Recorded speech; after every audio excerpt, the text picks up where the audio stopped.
بسم اللہ الرحمن الرحیم الحمد للہ رب العالمین والصلاة والسلام علی اشرف الانبیاء والمرسلین وعلی آلہ وصحبہ اجمعین اما بعد۔ الحمدللہ ثم الحمدللہ آستانہ عالیہ فیض آباد شریف محمد نگر اٹک پاکستان کے شعبہ تعلیم اور بنین کے مرکز جامعہ غوثیہ معینیہ رضویہ ریاض الاسلام میں نئے سال کی باقاعدہ پڑھائی کا آغاز ہو چکا ہے اور عامہ سال دوم میں شامل علم صرف کی کتاب علم الصیغہ کا درس آج سے شروع ہو رہا ہے اور یہ پہلا درس ہے۔ اس پہلے درس میں ہم کتاب علم الصیغہ کا مختصر تعارف پڑھیں گے، پھر تو یہ کتاب ساتھ ساتھ پڑھتے جائیں گے تو اس کا تعارف ہوتا جائے گا، اور ساتھ ہی ساتھ جو اس کتاب کے مصنف ہیں ان کا تعارف بھی انشاءاللہ ساتھ ساتھ پڑھیں گے۔ میں اس کو آڈیو ریکارڈ کر لیتا ہوں تاکہ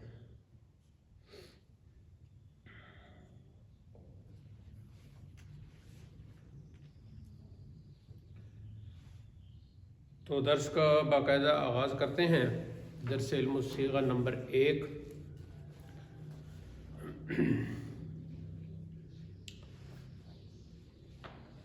پہلا جو ہوگا عنوان ہمارا ہے کہ کتاب علم الصیغہ کا تعارف۔ تو کتاب علم الصیغہ جو ہے یہ عربی کے علم الصرف پر مشتمل ہے، عربی زبان کے علم الصرف کے پر مشتمل ہے۔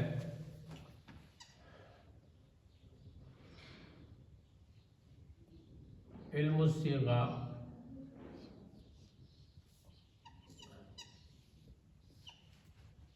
عربی زبان کے علم الصرف کی کتاب ہے۔ اب علم الصرف کی تعریف، موضوع، غرض تو آپ پچھلے سال پڑھ چکے ہیں، میزان الصرف، منشاب وغیرہ، صرف بطرال وغیرہ، باقی جو آپ نے صرف کتابیں پڑھی ہیں تو اس میں آپ پڑھ چکے ہیں۔ میں دہرا دیتا ہوں کہ علم الصرف کی تعریف یہ ہے کہ وہ علم جس کے ذریعے لفظوں کے بنانے کا طریقہ معلوم ہو۔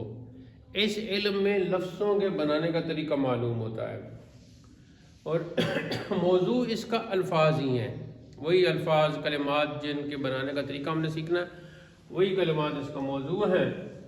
اور غرض یہ ہے، فائدہ یہ ہے، اس کا غرض یہ ہے اس علم کو حاصل کرنے سے تاکہ ہمیں الفاظ بنانے کا طریقہ آ جائے۔ جب ہم دوسری زبان پڑھ رہے ہوتے ہیں تو ظاہر ہے دوسری زبان کا سب سے پہلا جو ہم نے کام کرنا ہوتا ہے وہ اس زبان کے لفظوں کو سمجھنا، ذخیرہ الفاظ اپنے ذہن میں اکٹھا کرنا، ان کی بناوٹ کو سمجھنا، ان کے معنی کا سمجھنا، یہ ضروری ہوتا ہے۔ تو یہ ہو گیا جی علم الصرف کی تعریف، موضوع، غرض۔ اور یہ کتاب جو ہے آگے جا کر بھی آپ کو اس کی تفصیل معلوم ہو جائے گی۔ تو اس میں تقسیم انہوں نے یہ کی ہے، سب سے پہلے ہے جی اس میں کسی بھی کتاب کا یہ تو نہیں چلے گا، وہ دوسرا کی طرح، وہ اس میں کچھ 2 لائنیں لکھنے کے بعد وہ تیسرا کی طرح دیکھ لو۔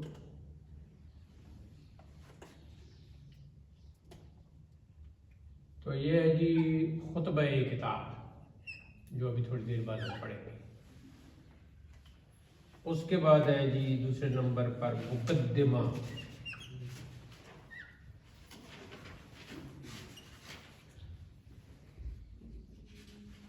اس کے بعد جی ہے تیسرے نمبر پر 4 ابواب۔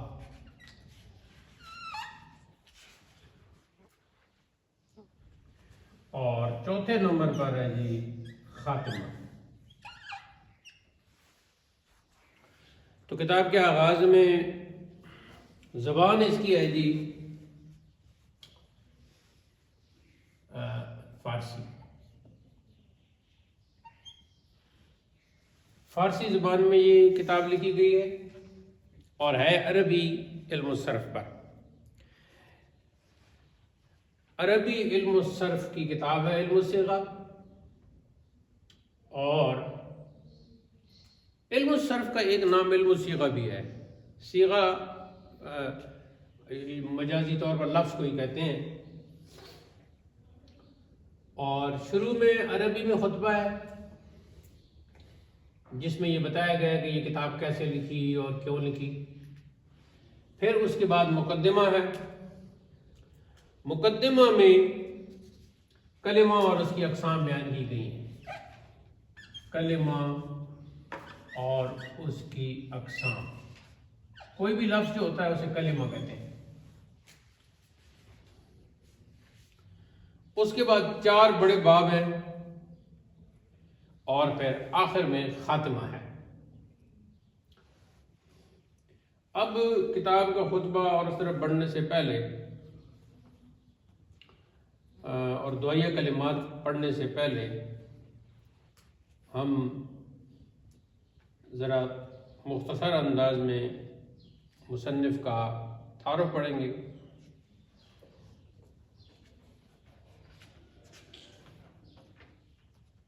ایسے تو تفصیلی لکھا ہوا ہے، پھر کاغذ پہ بعد میں تفصیلی بھی آپ کو لکھ دیں گے، لیکن یہاں تھوڑا سا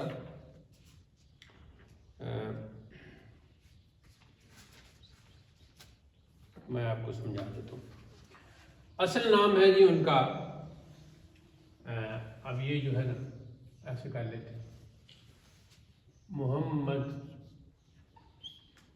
عنایت احمد، یہ ہے جی نام.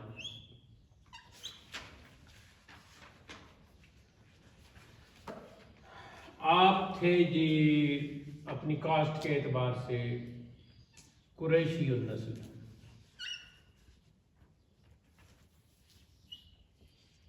قریش جو ہے وہ عرب کا سب سے معزز قبیلہ، جو آپ صلی اللہ علیہ وسلم کا قبیلہ ہے، تو یہ بھی قریشی النسل تھے.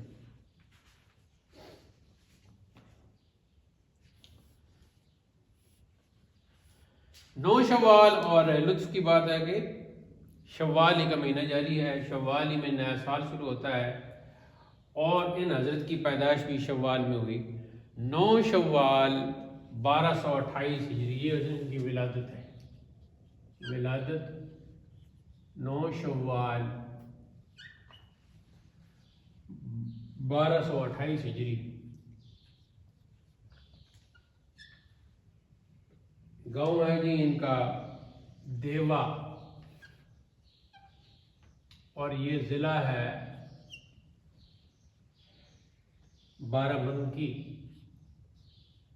بارہ بنکی یہ ضلع ہے، اور صوبہ ہے جی یو پی. اتر پردیش پورا نام ہے تو اس کو یو پی کہتے ہیں. تو محمد عنایت احمد صاحب قریشی النسل 9 شوال 1228 ہجری کو دیوا ضلع بارہ بنکی یو پی میں پیدا ہوئے. یہ یو پی صوبہ کس کا ہے؟ ہندوستان کا. آج کل اس کا نام انڈیا رکھا ہوا ہے.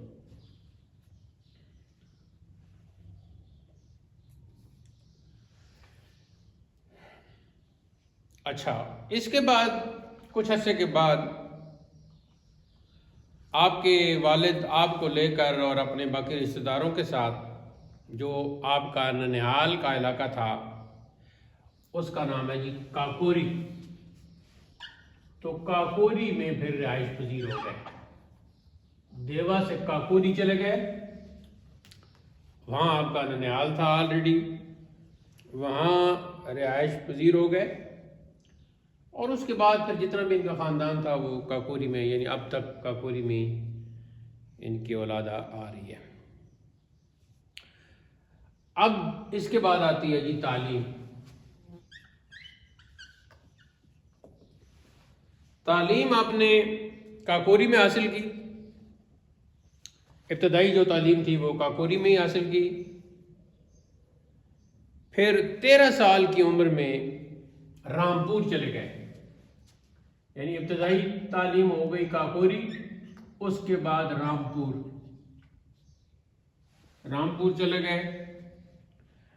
اور وہاں مولانا سید محمد بریلوی لکھے، مولانا سید محمد بریلوی سے انہوں نے صرف و نحو کی تعلیم حاصل کی، یعنی عربی گرامر پڑھی۔ مولوی سید احمد بریلوی، شیراز تو کیوں نہیں پہ لکھنا، شروع تو ہی اس سال شروع تو ہی لکھنا شروع کرو۔ مولوی سید احمد بریلوی۔ اچھا، اس کے بعد جو دوسری کتابیں وہ پڑھی ہیں جی، مولوی حیدر علی ٹونکی، مولوی حیدر علی ٹونکی، یہ دوسرے استاد محترم ہو گئے۔ اور تیسرے استاد گرامی کا نام ہے جی مولوی نور الاسلام۔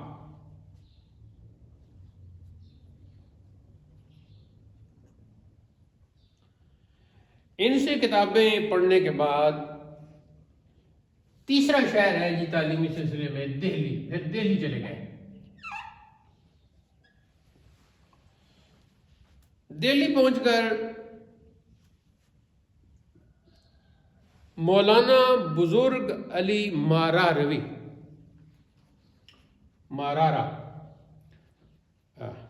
مولانا بزرگ علی ماراروی سے جا کر تمام منقولی اور معقولی کتابیں تمام پھر ان سے پڑھی۔ منقولی کتابیں جو قرآن اور حدیث تفسیر میں آ جاتی ہیں، اور معقولی منطق اور فلسفہ اور یہ جتنی بھی ٹیکنیکل کتابیں ہوتی ہیں یہ معقولی کتابیں کہلاتی ہیں۔ اچھا، یہ جو مولانا بزرگ علی ماراروی ہے یہ شاگرد ہیں شاہ محمد اسحاق محدث دہلوی کے۔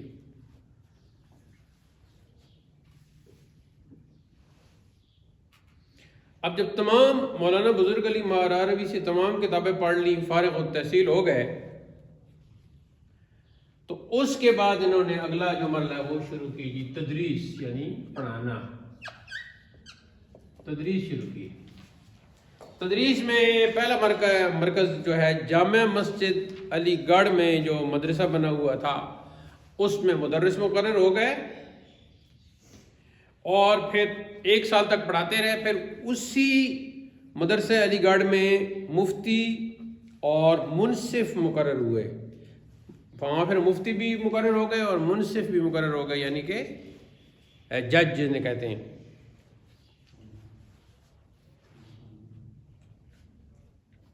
تو تدریس جو ہے وہ مدرسہ علی گڑھ میں شروع کی، وہاں مفتی بھی بنے، منصف بھی۔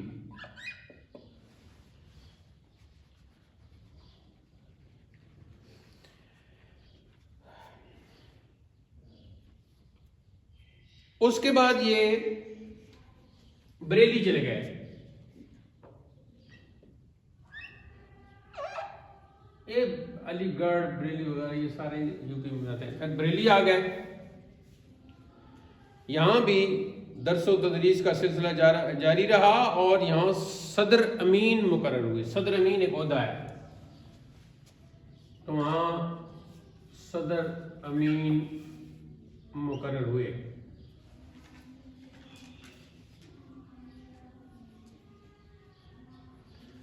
درس و تدریس کا سلسلہ جاری رہا اور برابر پڑھاتے رہے۔ اگلا عنوان لکھیں جی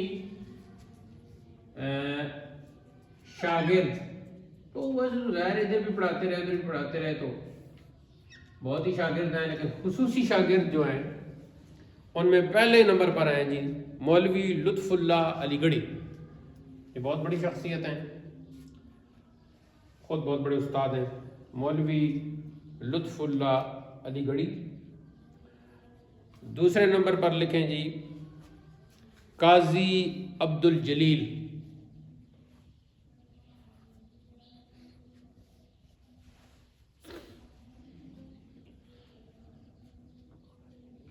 اس کے بعد ہے جی مولوی فدا حسین۔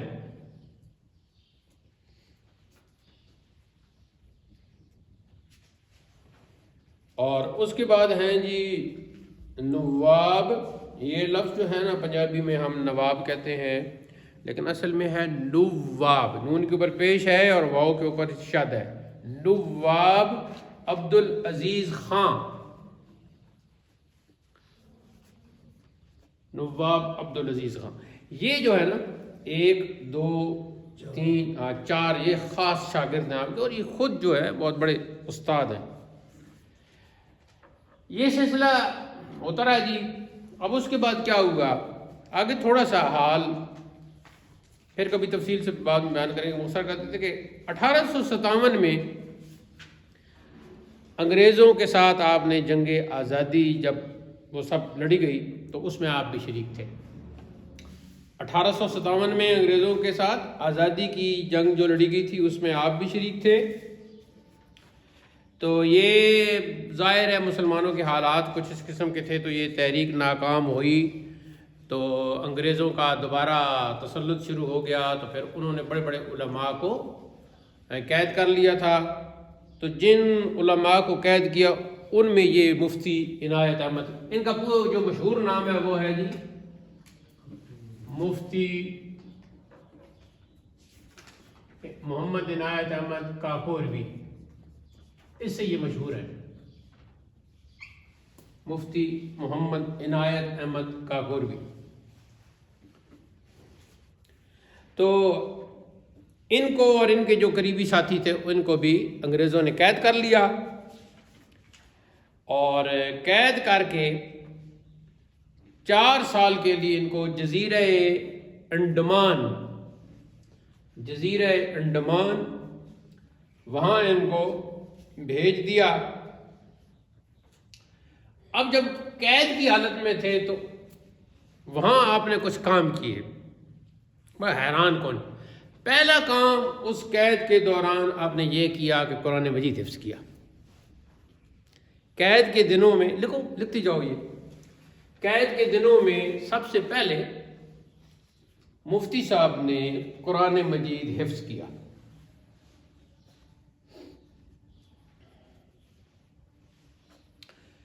پھر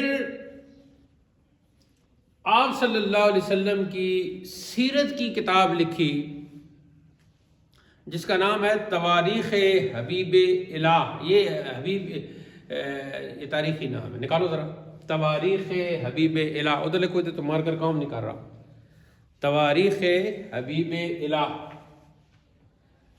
اچھا جی یہ جو ہے نا تواریخ حبیب الہ اس میں آپ صلی اللہ علیہ وسلم کی پیدائش سے لے کر اور پھر مدینہ شریف تک ہجرت سارے آپ کی مکی زندگی اور مدنی زندگی کے حالات بیان کے. اس کو بند کر دو. حالات بیان کیے ہیں اور حیران کن بات یہ ہے کہ سب کچھ اس کتاب میں وہی لکھا جو ذہن میں تھا. اور تو کوئی کتاب سامنے تھی نہیں نا. تو پہلے جو طالب علمی کے زمانے میں اور شاگردوں کو قید ہونے سے پہلے جو کچھ بھی سیرت پر پڑھایا تھا نا وہ ذہن میں تھا. وہ سارا جو ذہن میں تھا نا وہ لکھا, کوئی کتاب اور سامنے نہیں تھی. اور یہ تقریباً 300 صفحے کی کتاب ہے تواریخ حبیب الہ. ٹھیک ہے جی. پھر یعنی اپنی یاداشت کی مدد سے تواریخ حبیب الہ لکھی.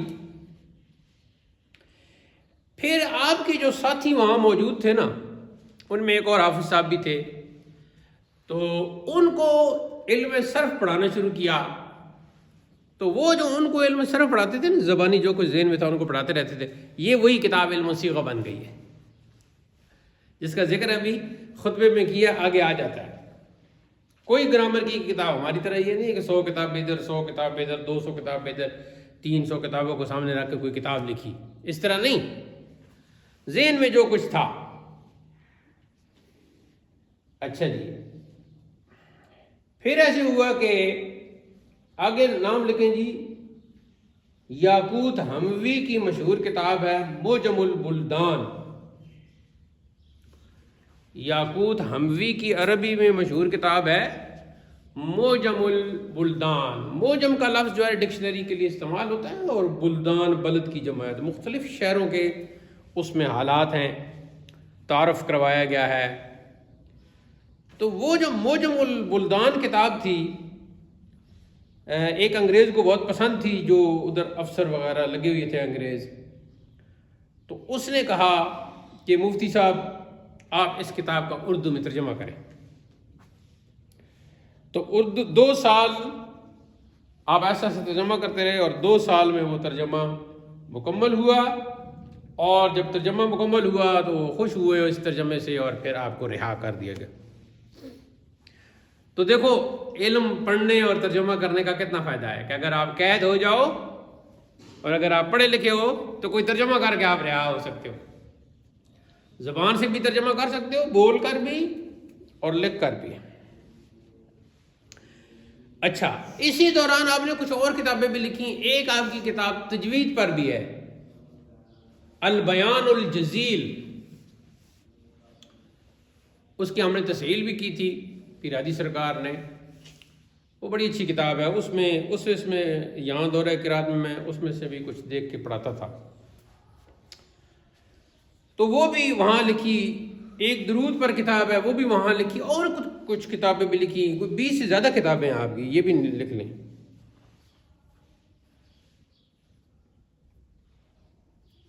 جب آپ رہا ہو گئے تو رہائی کا آپ کا سال ہے جی 1277 1277 ہجری۔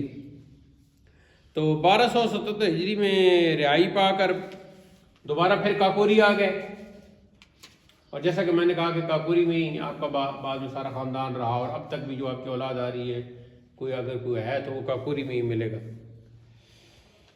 تو دوبارہ کاکوری آ گئے، اس کے بعد پھر کانپور چلے گئے۔ کانپور ذرا اچھا شہر تھا اس وقت، وہاں مستقل طور پر قیام کیا اور خود ایک دینی درسگاہ بنائی جس کا نام رکھا مدرسہ فیض عام۔ لکھیں جی، کانپور میں مدرسہ بنایا، مدرسہ فیض عام۔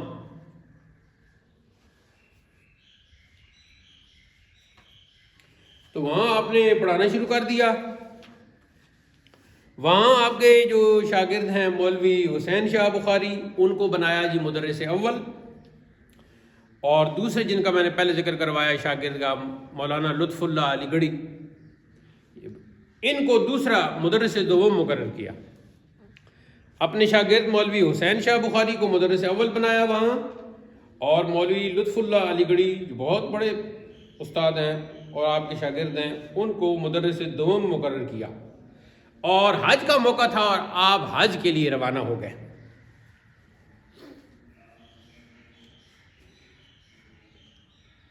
شوال میں ہی آپ کی ولادت ہوئی، اور شوال میں ہی حج کے لیے جا رہے تھے، تو ظاہر بحری جہاز ہوتے تھے اس وقت، تو جدہ کے قریب جب پہنچے تو آپ کا جہاز ایک پہاڑ سے ٹکرایا، سمندر کے اندر پہاڑ سے، اور 7 شوال 1279 کو جب پہاڑ سے وہ جہاز ٹکرایا تو پھر اس کے بعد وہ جہاز ڈوب گیا، اور آپ ڈوب کر اپنے سارے ساتھیوں سمیت شہید ہو گئے۔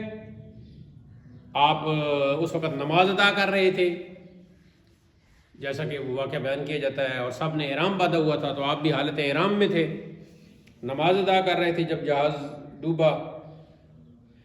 اور پچھلے آپ چلے جائیں 1228 کی طرف چلے جائیں تو آپ کی عمر اس وقت 52 سال تھی، 52 ایئرز۔ تو 52 سال کی عمر میں نماز کی حالت میں احرام باندھے ہوئے جدہ کے قریب جہاز ڈوبا، اور وہاں ڈوب کر آپ شہید ہو گئے اور اللہ کے حضور حاضر ہو گئے۔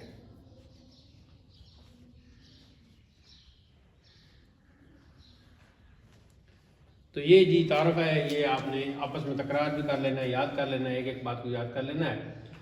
اور جو حیران کن آپ کی کتابیں ہیں ان میں یہ 2 تو بہت ہی حیران کن ہے، تواریخ حبیب الہ اور دوسری یہ علم الصیغہ۔ ٹھیک ہے جی، تو تواریخ حبیب الہ آخر میں ہم اگر ٹائم ہوتا ہے تو اس کے اعداد نکالتے ہیں جی۔ 1275 نکلیں، ٹھیک ہے۔ اب جی کتاب ہم شروع کرتے ہیں، تو برکت کے لیے یہ پڑھیں گے۔ سب سے پہلے جو دعا پڑھی جاتی ہے کوئی بھی کتاب شروع کرنے سے پہلے وہ پڑھیں گے، تو پڑھیں جی۔ بسم اللہ الرحمن الرحیم۔ رب یسر ولا تعسر وتمم بالخیر وبک نستعین۔ رب یسر ولا تعسر وتمم بالخیر وبک نستعین۔ رب یسر ولا تعسر وتمم بالخیر وبک نستعین۔ اس کا ترجمہ یہ ہے کہ اے میرے رب آسانی فرما اور تنگی نہ فرما، اور اس سلسلے کو خیریت سے اختتام تک پہنچا۔ ہم پڑھنے پڑھانے والے تجھی سے مدد مانگتے ہیں۔ کتاب کا باقاعدہ آغاز ہوتا ہے جی خطبہ، جیسا کہ میں نے پہلے بتایا عربی میں ہے، تو فرماتے ہیں بسم اللہ الرحمن الرحیم۔ الحمد للہ الذی بیدہ تصریف الاحوال وتخفیف الاثقال، والصلاة والسلام علی سید الہادین الی محاسن الافعال وعلی آلہ وصحبہ المضارعین له فی الصفات والاعمال۔ اما بعد، می گوید بندہ نیاز مند بارگاہ رب صمد، المعتصم بذیل سید الانبیاء محمد عنایت احمد غفر له الاحد، کہ این رسالہ ایس در علم صرف کے بپاس خاطر شفیق محسن مجمع محاسن حافظ وزیر علی صاحب بجزیرہ انڈمن بعرض تحریر بمارز تحریر در آمدہ۔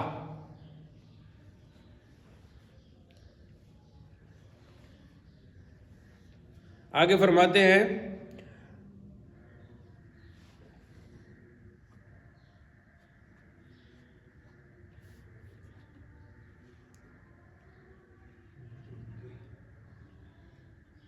آپ کی کتاب میں یہ عبارت لکھی ہوئی ہے؟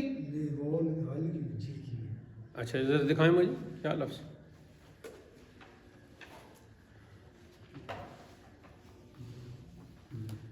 نزدیک کرو۔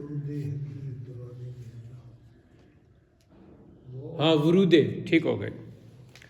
ورود حقیر درون جزیرہ از نئے رنگ تقدیر بودا، و کتاب از هیچ علم نزد خود نداشت، این رساله را بوضع نگاشت که بجائے بمیزان و منشعب و پنجگنج و زبدہ و صرف میر بکار آید و بر فوائد دیگر ہم مشتمل باشد، نفع اللہ به الطالبین و رزقهم و ایای اتباع۔ آگے میرے خیال میں سنت کا لفظ ہے، سنت سید المرسلین صلی اللہ علیہ وعلی آلہ اجمعین، و این رسالہ مشتمل است بر یک مقدمہ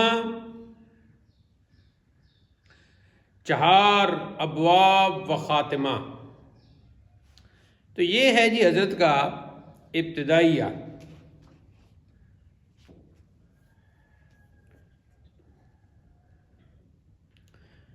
اب یہاں پہلی جو چیز ہے، عربی خطبہ جو آپ نے لکھا ہے، اس میں آپ نے جو الفاظ استعمال کیے ہیں، زیادہ تر وہ الفاظ آئے ہیں جو علم الصرف کی اصطلاحات ہیں۔ تو اسے جو خطبہ میں اس طرح کی جو اصطلاحات استعمال کی جاتی ہیں، اور ظاہری طور پر تو اس میں حمد اور نعت اور درود وغیرہ بھیجا جا رہا ہوتا ہے، لیکن اس علم یا فن کے الفاظ بھی استعمال کیے جاتے ہیں جس علم یا فن میں وہ کتاب ہوتی ہے۔ تو بلاغت میں اسے کہتے ہیں براعت استحلال. آپ نے کیا کہا؟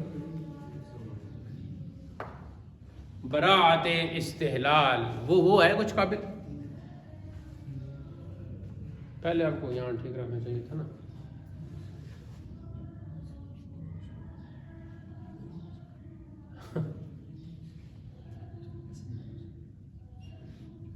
براعت کیا کہاں؟ براعت استحلال. استحلال تو ہلال آخر میں اور اس شروع میں باب استفعال ہے نا. استحلال. براعت کا مطلب کوئی نیا فن کا مظاہرہ کرنا، بلاغتی سمجھ لیں آپ. ٹھیک ہے. تو براعت استحلال ذرا زبان سے کہیں. براعت استحلال ایک ٹائم پہ کہیں. براعت استحلال. ہاں، براعت استحلال یہ ہے کہ شروع کا جو آپ کا خطبہ ہے اس خطبہ کے اندر آپ نے ایسے الفاظ استعمال کیے جو اصطلاحات تھیں اس علم کی یا اس فن کی جس پر کتاب مشتمل ہے. اب دیکھیں، الحمدللہ الذی بیدہ تصریف الاحوال. تو پہلا لفظ یہاں آیا ہے تصریف، تو علم الصرف کا دوسرا نام ہے تصریف. یہاں لفظی معنی صرف یصرف تصریفاً، پھیرنا یا پھرانا.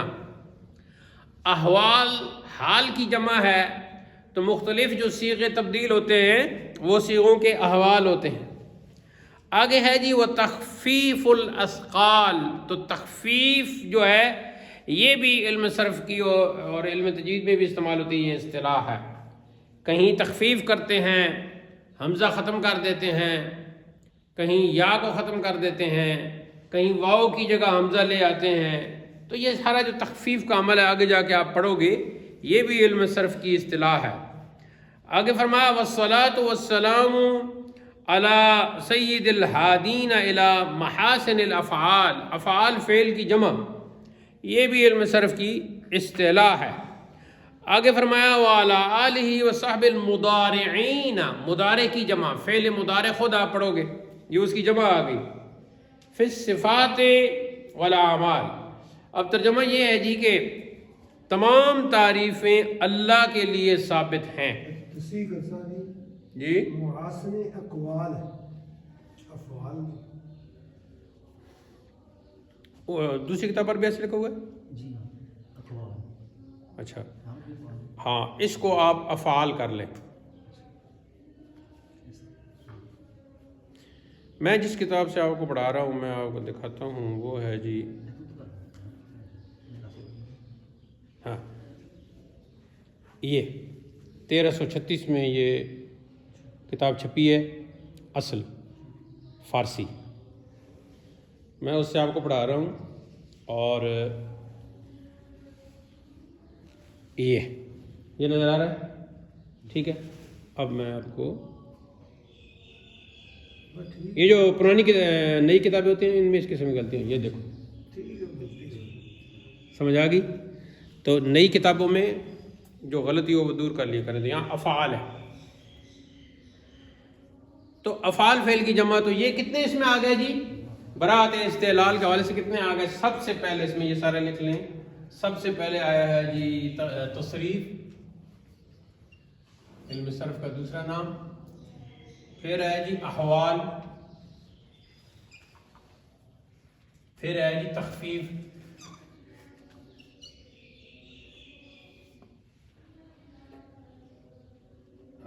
اسقال دیا جاتا ہے کیونکہ وہ شکل دور کرتے ہیں. تو آگے ہے جی افعال،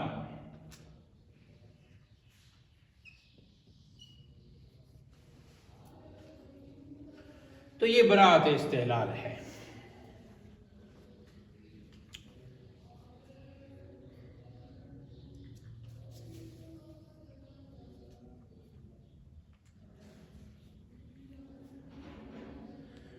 اچھا جی، اب اس کا تمام تعریفیں ثابت ہیں اللہ کے لیے. الذی، وہ جو بیدہ، جس کے ہاتھ میں تصریف الاحوال، حالات کا بدلنا ہے، حالات کا پھرنا ہے. یعنی تمام تعریفیں اس اللہ کے لیے ہیں کہ جس احوال کا پھیرنا جس کے ہاتھ میں ہے، جس کی قدرت میں ہے حالات کا بدلنا۔ وتخفیف الاسقال، اسقال ثقل کی جمع ہو گئی، ثقل کہتے ہیں بوجھ کو، اور تخفیف کا خفف و یخفف تخفیفاً کا مطلب ہوتا ہے کم کرنا، ہلکا کرنا۔ تو وہ جو بوجھوں کو ہلکا کرنا، تو جو جس کے ہاتھ میں ہے حالات کا بدلنا، حالات کا پھیرنا بھی اس کے ہاتھ میں ہے، یعنی اس کے دست قدرت میں ہے، اور بوجھوں کو ہلکا کرنا بھی اس کے دست قدرت میں ہے۔ والصلاۃ والسلام، اور نازل ہو درود اور سلام، یہاں نازل ہو آپ ترجمہ میں لگائیں گے، علی سید الہادین، نازل ہو اوپر تمام ہدایت دینے والے، یعنی ہادی جو ہوتے ہیں، ہادین ہادی کی جمع، ان کے سردار پر، الی محاسن الافعال، جو ہدایت دیتے ہیں اچھے افعال، اچھے کاموں کی۔ افعال فعل کی جمع، فعل کا مطلب کام، محاسن جو ہے وہ حسن سے ہے، اچھے کام۔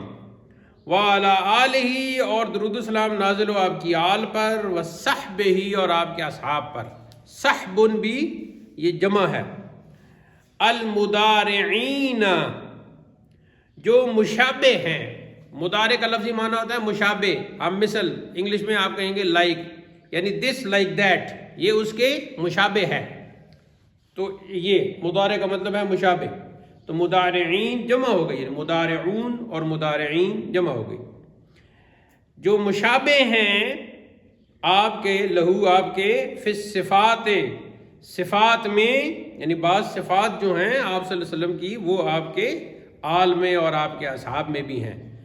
والاعمال، اور اعمال میں بھی ان کے مشابہ ہیں، یعنی جو ظاہر ہے جو سنت پہ چلتا ہے تو وہ پھر اعمال میں مشابہ ہو جاتا ہے۔ ٹھیک ہو گیا جی؟ ایک ایک لفظ کو آپ نے سمجھنا ہے، اور یوں سمجھ، ویسے تو اس کے بعد مراح الارواح بھی ہے اور وہ فصول اکبری بھی ہے، لیکن آپ یوں سمجھیں کہ یہ علم صرف کی آپ پہلی اور آخری کتاب پڑھ رہے ہیں، اس انداز سے آپ نے اس کو پڑھنا ہے۔ سوال آپ کی طرف سے ہونا چاہیے، جواب میں آپ کو دوں گا۔ دوسری قرآنی عربی گرامر بھی انشاءاللہ آج سے وہ بھی شروع ہو جائے گی، پہلا سبق، تو اس کی مشق بھی آپ ساتھ ساتھ کرتے رہیں گے، وہ گروپ میں صفحات بھیجتا جاؤں گا، اور جتنا آپ لکھیں گے پڑھیں گے تو اور بار بار تکرار کریں گے تو انشاءاللہ کوئی مشکل پیش نہیں آئے گی، سب مشکلات جو ہیں وہ آسانیوں میں تبدیل ہو جاتی ہیں۔ یہ تو ہے عربی خطبہ ختم ہوا، آگے فرماتے ہیں اما بعد، اس کے بعد، می گویت کہتا ہے، بندہ نیاز مند بارگاہ رب صمد، رب صمد کی بارگاہ کا نیاز مند بندہ، نیاز مند سے مراد یہ ہے عقیدت و محبت رکھنے والا، بہت ہی عاجز ہو کر عقیدت و محبت کا اظہار کرنے والا، المعتصم بذیل سید الانبیاء، سید الانبیاء صلی اللہ علیہ وسلم کے دامن کو پکڑنے والا، المعتصم پکڑنے والا، تھامنے والا، ذیل کہتے ہیں دامن کو۔ محمد عنایت احمد، تو وہ چونکہ آپ کا نام محمد عنایت احمد تھا تو اس کے ساتھ پھر یہ قافیہ کے انداز میں پہلے کہا جی نیاز مند، پھر کہا رب صمد، اس کے بعد محمد آپ کا پہلا نام آ گیا، اور عنایت کے بعد پھر احمد، تو یہ آپس میں جو الفاظ ملتے ہیں قافیہ کہا جاتا ہے۔ تو یہ پرانی نثر کا یہ انداز تھا کہ مسجع مقفع عبارتیں لاتے تھے۔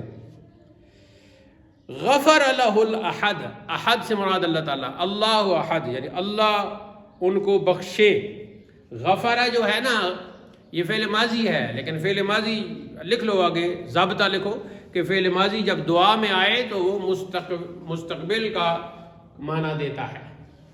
اب آپ کو یوٹیوب پر اور سوشل میڈیا پر جاہل لوگ ملیں گے، وہ کہیں گے یہ تو فعل ماضی ہے جی اس کا ترجمہ، لیکن ان چونکہ اساتذہ کے پاس نہیں پڑھتے نا تو پھر انہیں اس قسم کے ضوابط اور قواعد کا نہیں پتہ ہوتا۔ فعل ماضی جب دعا کے لیے استعمال ہو، دعائیہ جملے میں آئے تو وہ فعل مستقبل کے معنی میں استعمال ہوتا ہے، یعنی پاسٹ ہو کر بھی وہ فیوچر بن جاتا ہے۔ تو اب غفر لہ الاحد کا ترجمہ یہ نہیں کریں گے کہ احد نے اس کی بخشش کی، بلکہ یہ دعائیہ جملہ ہے تو اس کا مستقبل فیوچر کے واسطے ترجمہ کریں گے کہ احد یعنی اللہ اس کی بخشش کرے، اس کی مغفرت فرمائے، کہ کہ بیانیہ ہو گیا. این رسالہ است، یہ ایک رسالہ ہے. رسالہ کتاب کو ہی کہتے ہیں، لفظی معنی رسالہ کا ہے پیغام، میسج.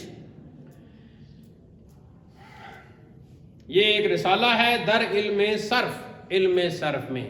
یہ ایک رسالہ ہے علم صرف میں کہ بپاس خاطر شفیق محسن مجمع محاسن حافظ وزیر علی صاحب، جو حافظ وزیر علی صاحب جو شفیق بھی ہیں، محسن بھی ہیں، اور محاسن، حسن کی جمع یعنی خوبی کر لیں، خوبیوں کے جو مجمع ہے. مجمع کا لفظی معنی ہے جمع ہونے کی جگہ.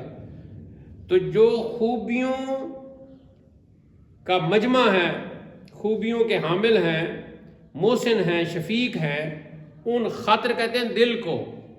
اور پاس کا یہاں معنی شکریہ بھی ہوتا ہے پاس کا، اور پاس کا مطلب جو ہے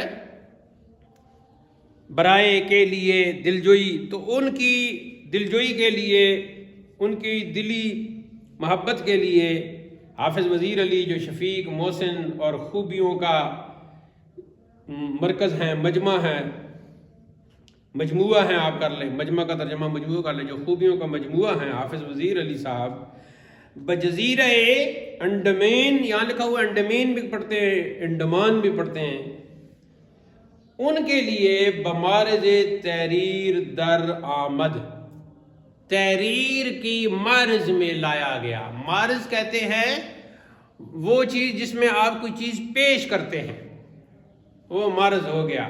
تو یہاں مطلب یہ ہے کہ ان کے لیے یہ لکھا گیا تحریر کے فریم میں. مارز یوں سمجھ لیں کہ یہ جو تحریر کے فریم میں، تحریر کی شکل میں جو آیا ہے یہ رسالہ، یہ حافظ وزیر علی صاحب کے لیے لکھا گیا ہے. ورود حقیر دراں جزیرہ از نیرنگ تقدیر بودا. اب چونکہ یہاں انہوں نے ذکر کیا ہے نا کہ جزیرہ انڈمان میں حافظ وزیر علی صاحب کے لیے لکھا گیا ہے، تو یہاں یہ سوال پیدا ہوتا تھا کہ وہاں آپ کیوں گئے تھے، جزیرہ انڈمان میں آپ کیوں گئے تھے؟ تو اس کا جواب دے رہے ہیں ورود حقیر، اس حقیر کا وارد ہونا. حقیر جو ہے وہ ہوتا ہے جس میں حقارت پائی جاتی ہے، کوئی کمی اور نقصان پایا جاتا ہے. لیکن ایک بڑا آدمی جب اپنے آپ کو حقیر کہتا ہے تو وہ عجز کا اور انکسار کا اظہار کرتے ہوئے کہتا ہے کہ میں تو حقیر ہوں. حقیقت میں وہ حقیر نہیں ہوتا. تو اپنے لیے کوئی بھی لفظ استعمال کیا جا سکتا ہے.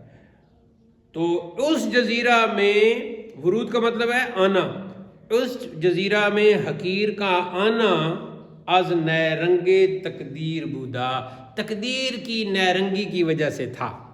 تقدیر کی چال بازی، نیرنگی چال بازی، تقدیر قسمت، بدقسمتی، یہ اس حوالے سے تھا.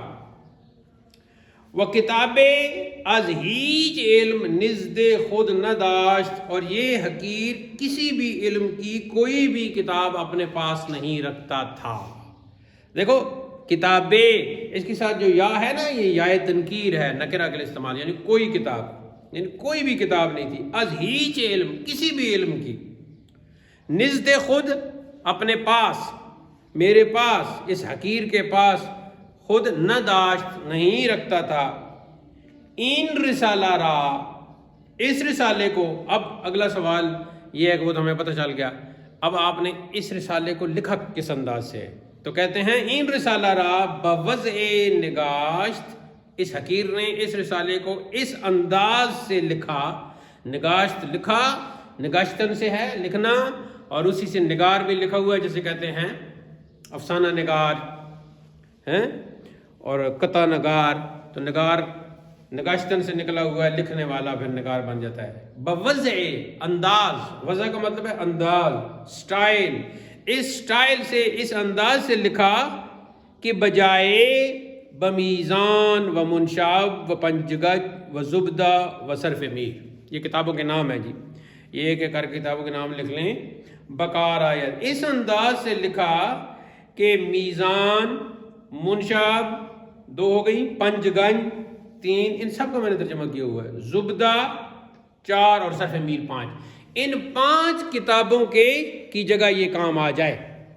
میں نے اس رسالے کو اس انداز سے لکھا ہے, اس وضع سے لکھا ہے, اس سٹائل سے لکھا ہے کہ تاکہ علم صرف کی ان 5 کتابوں کی جگہ یہ کام آ جائے. کون کون سی؟ میزان, منشاب, پنجگنج, زبدہ اور صرف میر. آگے ہے جی وبر فوائد دیگر. دیگر کا یہاں مطلب ہے اور کئی دیگر فوائد پر ہم مشتمل باشد بھی مشتمل ہے. ایک تو وہ جو 5 کتابیں ہیں نا جن کے نام گنوائے انہوں نے لکھے ہیں, ان کی جگہ یہ کام آئے. ایک تو میں نے اس کو اس انداز سے لکھا. مزید اس میں کچھ اور فائدے بھی میں نے شامل کیے ہیں جو ان سے ہٹ کر ہیں. ہم کا معنی ہے بھی. آگے پھر دعائیہ جملہ عربی میں لکھتے ہیں نفع اللہ بہ الطالبین. نفع پہنچائے اللہ ساتھ اس کے. ساتھ اس کی مراد کیا ہے؟ یعنی ساتھ اس کتاب کے. الطالبین طالب علموں کو, طلب رکھنے والوں کو, حسن طلب رکھنے والوں کو اللہ تعالیٰ اس کے ذریعے نفع پہنچائے. ورزقہم اور انہیں دے. ہاں ورزقہم اور انہیں دے. وَإِيَّايَ اور مجھے بھی, یعنی انہیں بھی دے اور مجھے بھی دے. وَإِيَّايَ مجھے بھی دے. جو ایاکا وہ ہم نے پڑھا ہے نا سورہ فاتحہ میں, ایاکا, تو یہاں ایایا انہیں بھی دے اور مجھے بھی دے. کیا دے؟ اتباع سنت سید المرسلین. رسول سید مرسلین تمام رسولوں کے سردار جناب محمد مصطفیٰ صلی اللہ علیہ وسلم, یہ بریکٹ میں آ جائے گا, کی سنت کی اتباع انہیں بھی عطا کرے اور مجھے بھی. رزقہم کا مطلب یہ ہے کہ انہیں عطا کرے, دے. صلی اللہ اور درود بھیجے اللہ. اب دیکھو صلی فعل ماضی ہے نا, لیکن چونکہ دعائیہ جملہ میں آیا ہے تو یہ اس کا ترجمہ فعل مضارع کی شکل میں کیا جائے گا. صلی اللہ درود بھیجے اللہ علیہ آپ پر, والا آلہ اور آپ کی آل پر, اجمعین سب پر. تو یہ جی اب اس میں اسے کہتے ہیں وجہ تالیف. وجہ تالیف کیا مطلب؟ یعنی کتاب لکھنے کی وجہ. ایک تو یہ بیان کی, دوسرا یہ بیان کیا کتاب کا انداز بیان کیا کہ میں نے کتاب کیسے لکھی. ایک تو ان پہلے جو 5 سوسائٹی میں, معاشرے میں, مدارس میں جو 5 کتابیں پہلے پڑھائی جا رہی تھیں تو ان کی طرح اور دیگر فوائد بھی اس میں آ جائے. تو دیگر فوائد اس میں کون سے آئے ہیں جب آپ آگے پہنچیں گے تو پھر. تو یہ مقدمہ ہو گیا جی. اس کے بعد فرماتے ہیں وہیں رسالہ مشتمل بر یک مقدمہ, ایک مقدمہ پر مشتمل ہے, 4 ابواب پر مشتمل ہے اور خاتمہ پر مشتمل ہے. اور اب مقدمہ جو ہے وہ در تقسیم کلمہ. مقدمہ کا عنوان ہے جی کلمہ کی تقسیم و اقسام عام. تو اس طرح پھر یہ کل انشاءاللہ مقدمہ کا آغاز کریں گے. آج ہم نے تعارف بھی پڑھ لیا ہے علم الصیغہ کا. مصنف حضرت مفتی محمد عنایت احمد کاکوروی کا تعارف بھی پڑھ لیا ہے اور شروع کتاب کا آغاز بھی کر دیا ہے. خطبہ کتاب بھی ہم نے پڑھ لیا ہے. خطبہ کتاب کو ہم نے سمجھ بھی لیا ہے کہ خطبہ کتاب کے لیے پہلی بات یہ ہے کہ وہ عربی میں ہے. دوسری بات یہ ہے کہ اس میں براعت استحلال کا انداز اختیار کیا گیا ہے, تصریف, احوال, تخفیف افعال کے لفظ استعمال کر کے. اس کے بعد وجہ تالیف, کتاب لکھنے کی وجہ بیان کی گئی, اور کتاب کا انداز. تو اب تک جو پڑھا اس حوالے سے کوئی آپ کا سوال ہو تو آپ کر سکتے ہیں تاکہ وہ اس میں ویڈیو میں ریکارڈ بھی ہو جائے. جی شیراز, کل سے جو ہے نا آپ کا قلم چلنا چاہیے, چاہے کچی پینسل ہو. یہ گونگوں کی طرح, بہروں کی طرح نہیں بیٹھنا, لکھنا ہے. پہلے دن سے لکھنا شروع کر دو تاکہ اس دفعہ تمہارے اتنا لکھو کہ جیسے میں نے حضرت کے بارے میں کہا تھا کہ لکھ لکھ کے کبھی تھکتے ہی نہ تھے, کیا بات ریاض الملت کی. تو آپ بھی ایسے جو ہے نا, یہ دیکھو مجھے کتنا شوق ہے, مار کر تنگ آ گئے ہیں لیکن میں تو لکھ رہا ہوں. ہاں جی, کوئی ہے سوال آپ کا آگے؟ آپ کا جی اجازت, آپ لیٹ آئے ہیں, لیٹ نہیں آنا. اگر کلاس میں آنا ہے, بیٹھنا ہے تو بار وقت آنا ہے. ٹھیک ہے.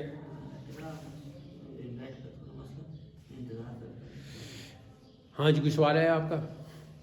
تو پھر آج کا پہلا درس علم الصیغہ کا یہاں اختتام پذیر ہوتا ہے. جو ویڈیو ملاحظہ کریں وہ ویڈیو کو شیئر بھی کریں, چینل کو سبسکرائب بھی کریں, اور اگر کوئی سوال ہو آپ کا تو وہ کمنٹ باکس میں ضرور لکھیں. انشاءاللہ اگلے درس میں اس کا جواب دیا جائے گا. وآخر دعوانا الحمد للہ رب العالمین.